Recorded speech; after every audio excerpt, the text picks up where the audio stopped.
Dalia Dippolito's attorneys think she spent enough time on house arrest, and they think the state should have agreed to their offer of a plea deal to save taxpayers the cost of a third trial. But after negotiations on Tuesday, they say that's not going to happen. Ms. Dippolito has spent 7 years on the most restrictive house arrest. Now, her recommended sentence based on the punishment code is 4 years. And when I say rigid house arrest, she could leave to come to my office for medical appointments and for church. We went with that. We had a pretty open conversation with them. We asked what they were willing to offer, and they said their position has not changed from what it was 6 months ago. Dalia Dippolito's attorneys say the state attorney's office would only offer a plea deal of between 10 and 20 years. But her lawyers say she maintains her innocence. And since the state couldn't get a conviction in 2 trials already, they are surprised they wouldn't negotiate a better deal. We even suggested, 5 years probation on top of the 7 years she's already served. And they were unwilling to budge.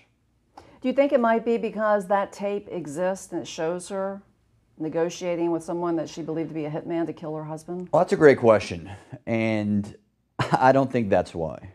I've had much more serious cases in terms of bodily injury. I've had attempted murder cases where we've gotten better plea negotiations and better plea offers than we have here. And those weren't necessarily stronger cases. Greg Rosenfeld says Dippolito wants to move forward with her life, and that includes a normal life with the baby they say she had last year. But you're saying she does have a son? Ms. Dippolito does have a son. And who is the father? We're not going to get into that. But someone that was available to her during house arrest. We're not going to answer any questions as to... But she was on house arrest. She was on house arrest. When she got pregnant. Yes.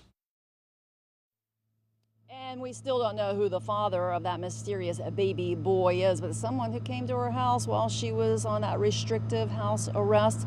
Now, the hearing tomorrow afternoon will focus on setting a date for the third trial. It could happen as early as in the spring. They're going to ask for a change of venue once again, and it will be the same judge this time around, most likely. And they will also address whether or not her house arrest should be modified so Dalia Dippolito can go to more places than church and to her lawyer's office and possibly to a hospital to have a baby. Live in West Palm Beach, I'm Terry Parker, WPBF 25 News.